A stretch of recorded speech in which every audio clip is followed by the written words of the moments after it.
Hello dear friends, welcome back to life shore. എല്ലാ കൂട്ടുകാർക്കും life ഷോറിന്റെ പുതിയൊരു അധ്യായത്തിലേക്ക് സ്വാഗതം. ഇന്ന് നമ്മൾ നോക്കാൻ പോകുന്നത് +1 ഇംഗ്ലീഷ് പാഠഭാഗത്തിലെ ഹിസ് ഫസ്റ്റ് ഫൈറ്റ് എന്ന സ്റ്റോറിയുടെ എക്സാം സ്പെഷ്യൽ നോട്ടാണ് നോക്കാൻ പോകുന്നത്. അപ്പോൾ ഈ ഒരു പാഠഭാഗത്തെ ബേസ് ചെയ്തുകൊണ്ട് എന്ത് ക്വസ്റ്റ്യൻസ് കാര്യങ്ങളോ ഒക്കെ വന്നാലും ഞാൻ ഇവിടെ പറയുന്ന കാര്യങ്ങൾ മാത്രം നിങ്ങൾ എഴുതി കൊടുത്താൽ മതിയാവുന്നതാണ്. അപ്പോൾ അങ്ങനെയുള്ള ഒരു മെത്തേഡ് ഉപയോഗിച്ചുകൊണ്ടാണ് ഇവിടെ അതിന്റെ എക്സാം നോട്ട് ഇവിടെ പ്രിപ്പയർ ചെയ്തിരിക്കുന്നത്. അപ്പോൾ നമുക്ക് നേരെ ക്ലാസ്സിലോട്ട് കടക്കുന്നതിന് മുൻപായിട്ട് ചാനൽ സബ്സ്ക്രൈബ് ചെയ്ത് ഫാമിലിയിൽ അംഗമായില്ലെങ്കിൽ താഴെ കാണുന്ന ചുമന്ന സബ്സ്ക്രൈബ് ബട്ടൺ ക്ലിക്ക് ചെയ്തുകൊണ്ട് ഒന്ന് സപ്പോർട്ട് ചെയ്യുക. അതോടൊപ്പം തന്നെ ബെല്ലൈക്കൺ കൂടി ക്ലിക്ക് ചെയ്യുകയാണെങ്കിൽ ഞാൻ ചെയ്യുന്ന എല്ലാ വീഡിയോസും കാര്യങ്ങളും നിങ്ങൾക്ക് അപ്പോൾ തന്നെ ലഭിക്കുന്നതായിരിക്കും.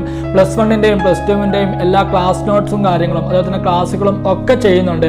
അപ്പോൾ അതൊക്കെ നിങ്ങൾക്ക് അപ്പോൾ തന്നെ ലഭിക്കുന്നതായിരിക്കും. അപ്പോൾ ഹിസ് ഫസ്റ്റ് ഫ്ലൈറ്റ് എന്ന പാഠഭാഗത്തെ ബേസ് ചെയ്തുകൊണ്ട് നമ്മൾ എന്തൊക്കെ കാര്യങ്ങളാണ് നോക്കുന്നത് എന്ന് ചോദിച്ചാൽ, ആദ്യമായിട്ട് ഈ ഒരു സ്റ്റോറി എഴുതിയിരിക്കുന്നത് ലിയാമോ ഫ്ലഹാട്ടിയാണ് ഈ ഒരു സ്റ്റോറി എഴുതിയിരിക്കുന്നത്.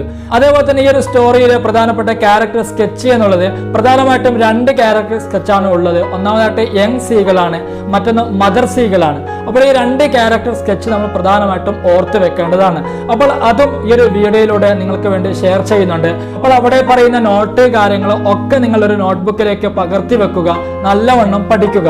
അപ്പോൾ ഞാനിവിടെ കൊടുത്തിരിക്കുന്നത് എല്ലാ കാര്യങ്ങളും വളരെ സിമ്പിൾ ആയിട്ട് പോയിന്റ്സ് ആയിട്ടാണ് കൊടുത്തിരിക്കുന്നത്.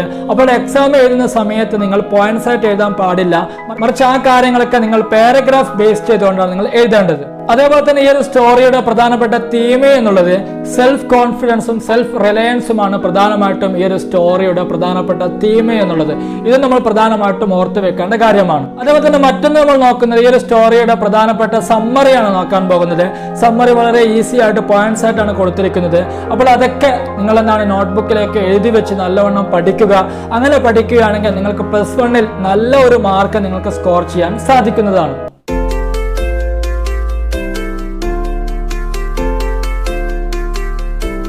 അപ്പോൾ ആദ്യമായിട്ട് നമ്മൾ നോക്കാൻ പോകുന്നത് ഈ ഒരു പാഠഭാഗത്തിൻ്റെ സമ്മറിയാണ് നോക്കാൻ പോകുന്നത്.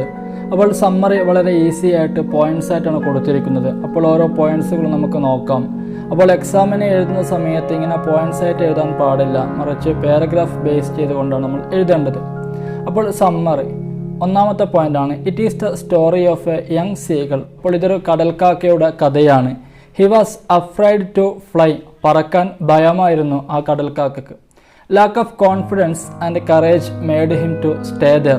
ആത്മവിശ്വാസവും ധൈര്യവും ഇല്ലാത്തത് മൂലമാണ് കടൽക്കാക്ക അവിടെ തന്നെ നിന്നിരിക്കുന്നത്. It was a real crisis. ഇത് ശരിക്കും ഒരു പ്രതിസന്ധിയുള്ള അവസ്ഥയായിരുന്നു ആ കടൽക്കാക്കക്ക്. His family especially mother gave him confidence to fly. അപ്പോൾ അദ്ദേഹത്തിന്റെ കുടുംബത്തിൽ പ്രത്യേകിച്ച് അമ്മയാണ് പറക്കാൻ വേണ്ടിയിട്ടുള്ള ആത്മവിശ്വാസവും കാര്യങ്ങളും ഒക്കെ നൽകിയിരിക്കുന്നത്. Every child needs courage and support in his life. അതുകൊണ്ട് തന്നെ എല്ലാ കുട്ടികൾക്കും അവരുടെ ജീവിതത്തിൽ സപ്പോർട്ടും ധൈര്യവും ഒക്കെ ആവശ്യമുണ്ട്. It is our duty to support everyone. അതുകൊണ്ട് തന്നെ എല്ലാവരെയും സപ്പോർട്ട് ചെയ്യേണ്ടത് നമ്മുടെ ചുമതലയാണ്. This is a good lesson to all parents. എല്ലാ രക്ഷിതാക്കൾക്കും ഇത് നല്ല ഒരു അധ്യായമാണ്. അപ്പോൾ ഇത്രയും കാര്യങ്ങളാണ് ഈ ഒരു പാഠഭാഗത്തിന്റെ സമ്മറി ആയിട്ട് നമ്മൾ കൊടുത്തിരിക്കുന്നത്. ഈ ഒരു സമ്മറിയെ ബേസ് ചെയ്തുകൊണ്ട് വല്ല ഡൗട്ട്സോ കാര്യങ്ങളോ ഉണ്ടെങ്കിൽ താഴെ കമന്റ്സ് ആയിട്ട് നിങ്ങൾ അറിയിക്കുക. അതിന്റെ റീപ്ലൈ കാര്യങ്ങളൊക്കെ നിങ്ങൾക്ക് നൽകുന്നതായിരിക്കും. ഇനി അടുത്തതായിട്ട് നമ്മൾ നോക്കാൻ പോകുന്നത് ഈ ഒരു പാഠഭാഗത്തിന്റെ ക്യാരക്ടർ സ്കെച്ചാണ് നോക്കാൻ പോകുന്നത്. പ്രധാനമായിട്ടും 2 ക്യാരക്ടേഴ്സ് ആണ് ഈ ഒരു സ്റ്റോറിയിൽ ഉള്ളത്. ഒന്നാമത്തെ ക്യാരക്ടറാണ് യങ് സീകളാണ്, മറ്റൊന്ന് മദർ സീകളാണ്. അപ്പോൾ ആദ്യമായിട്ട് നമ്മൾ നോക്കാൻ പോകുന്നത് യങ് സീകളുടെ ക്യാരക്ടർ സ്കെച്ചാണ് നോക്കാൻ പോകുന്നത്. അപ്പോൾ the young seagull is an important character in the story his first flight. His first flight എന്നുള്ള ഈ ഒരു സ്റ്റോറിയിലെ പ്രധാനപ്പെട്ട ഒരു ക്യാരക്ടറാണ് young seagull. The young seagull was afraid to fly. അപ്പോൾ പറക്കാൻ ഭയമായിരുന്നു യങ് സീകളിന്. He was not ready to take risks. അതേപോലെ തന്നെ റിസ്കുകളൊന്നും എടുക്കാൻ തയ്യാറുമായിരുന്നില്ല young seagull. He was very hungry. അതേപോലെ തന്നെ നല്ല വിശപ്പുള്ള ആളുമായിരുന്നു young seagull. He couldn't fly like his siblings. അദ്ദേഹത്തിന്റെ സഹോദരന്മാരെ പോലെ പറക്കാനോ മറ്റോ ഒന്നും കഴിഞ്ഞില്ല ഈ യങ് സീകളിന്. He was over dependent and lazy. അതേപോലെ തന്നെ നല്ല മടിയും അതേപോലെ തന്നെ കൂടുതൽ ആശ്രയിക്കുന്ന ആളുമായിരുന്നു യങ് സീകൾ. ലേസി എന്ന് വെച്ചാൽ മടി എന്നാണ് അർത്ഥം. He was not ready to work hard. അതേപോലെ ഹാർഡ് വർക്ക് ചെയ്യാനോ മറ്റൊന്നും തയ്യാറായിരുന്നില്ല young seagull. Vigilance and care of his mother made him his first flight possible. Young സീഗളിന്റെ ആദ്യത്തെ പറക്കൽ അത് പോസിബിൾ ആയിട്ട് മാറുന്നത് അദ്ദേഹത്തിന്റെ മദറിന്റെ കെയറും അദ്ദേഹത്തിന്റെ വിജിലൻസും കൊണ്ടാണ് ആദ്യമായിട്ട് യങ് സീഗൾ പറക്കാൻ വേണ്ടി തയ്യാറാകുന്നത്. ഇത്രയും കാര്യങ്ങളാണ് പ്രധാനമായിട്ടും യങ് സീഗളിന്റെ ക്യാരക്ടർ സ്കെച്ചുമായിട്ട് നമ്മൾ മനസ്സിലാക്കി വെക്കേണ്ട കാര്യങ്ങൾ. അടുത്തതായിട്ട് നമ്മൾ നോക്കാൻ പോകുന്നത് ഈ ഒരു പാഠഭാഗത്തിലെ രണ്ടാമത്തെ ക്യാരക്ടർ ആയിരിക്കുന്ന മദർ സീഗളിനെ കുറിച്ചാണ് നോക്കാൻ പോകുന്നത്. അപ്പോൾ the mother seagull. The mother seagull is an important character in the story His First Flight. അപ്പോൾ ഹിസ് ഫസ്റ്റ് ഫ്ലൈറ്റ് എന്നുള്ള സ്റ്റോറിയിലെ പ്രധാനപ്പെട്ട മറ്റൊരു ക്യാരക്ടറാണ് mother seagull. She was a symbol of love and care. അപ്പോൾ സ്നേഹത്തിന്റെയും അതുപോലെ പരിചരണത്തിന്റെയും ഒക്കെ ഒരു പ്രതീകമായിരുന്നു mother seagull. She taught the young seagull the art of flight. അപ്പോൾ പറക്കലിന്റെ കലയെ യങ് സീഗളിനേക്ക് പഠിപ്പിച്ചു കൊടുത്തിരിക്കുന്നത് മദർ സീഗളാണ്.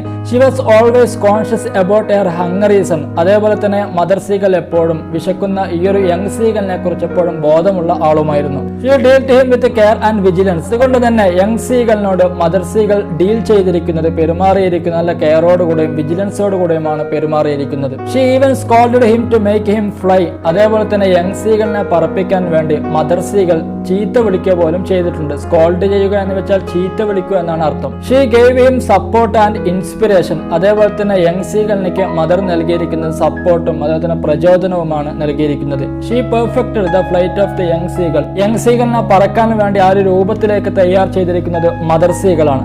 അപ്പോൾ ഇത്രയും കാര്യങ്ങളാണ് മദർ സീഗളിന്റെ ക്യാരക്ടറുമായി ബേസ് ചെയ്തുകൊണ്ട് നമ്മൾ പഠിച്ചു വെക്കേണ്ട കാര്യങ്ങൾ. ഇനി അടുത്തതായിട്ട് നമ്മൾ നോക്കാൻ പോകുന്നത് ഈ ഒരു പാഠഭാഗത്തിന്റെ പ്രധാനപ്പെട്ട തീം, അതേപോലെ തന്നെ ഈ ഒരു പാഠഭാഗത്തിൽ നമുക്ക് ലഭിക്കുന്ന മെസ്സേജ് എന്താണ് കഥാകാരൻ ഈ ഒരു ലെസൺ കൊണ്ട് ഉദ്ദേശിച്ചത് എന്താണ് എന്നതാണ് അടുത്തതായിട്ട് നോക്കാൻ പോകുന്നത്.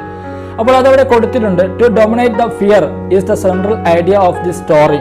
This story highlights the importance of independence and self-confidence. The moral of this short story is to dominate the fear, which is very cool and nice thought. അപ്പോൾ ഈ ഒരു സ്റ്റോറിയിലെ പ്രധാനപ്പെട്ട തീം എന്ന് പറയപ്പെടുന്നത് സെൽഫ് കോൺഫിഡൻസും അതുപോലെ തന്നെ സെൽഫ് റിലയൻസുമാണ് പ്രധാനപ്പെട്ട തീം.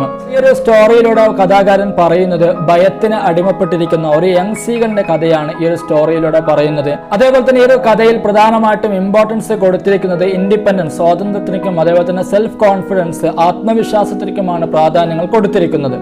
മറ്റുള്ളവരെ ആശ്രയിക്കാതെ നമുക്ക് എങ്ങനെ ജീവിക്കാം എന്നതുകൂടി ഈ ഒരു പാഠഭാഗത്തിൽ നമുക്ക് ലഭിക്കുന്ന ഒരു പാഠമാണ്.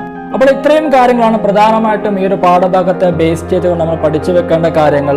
അപ്പോൾ എക്സാമിന് ഈ ഒരു പാഠഭാഗത്തെ ബേസ് ചെയ്തുകൊണ്ട് എന്ത് ചോദ്യങ്ങൾ കാര്യങ്ങളൊക്കെ വന്നാലും അത് ക്യാരക്ടർ സ്കെച്ച് ആകട്ടെ, ഇനി ഈ ഒരു പാഠഭാഗത്തെ ബേസ് ചെയ്തുകൊണ്ട് മെസ്സേജ് അല്ലെങ്കിൽ തീം എന്ത് തന്നെ ആയാലും ഇവിടെ പറഞ്ഞിരിക്കുന്ന ഈ കാര്യങ്ങൾ നിങ്ങൾക്ക് ആൻസർ ആയിട്ട് നിങ്ങൾക്ക് എഴുതി കൊടുക്കാവുന്നതാണ്. എഴുതി കൊടുത്താൽ നിങ്ങൾക്ക് മാർക്ക് കാര്യങ്ങളൊക്കെ സ്കോർ ചെയ്യാൻ സാധിക്കുന്നതുമാണ്. അപ്പോൾ വീഡിയോയും കാര്യങ്ങളും ഒക്കെ നിങ്ങൾക്ക് ഇഷ്ടപ്പെട്ടിട്ടുണ്ടാകുമെന്ന് വിശ്വസിക്കുന്നു. ഇഷ്ടപ്പെട്ടാൽ നിങ്ങളുടെ ഫ്രണ്ട്സിലേക്കൊക്കെ ഒന്ന് ഷെയർ ചെയ്തുകൊണ്ട് സപ്പോർട്ട് ചെയ്യുക.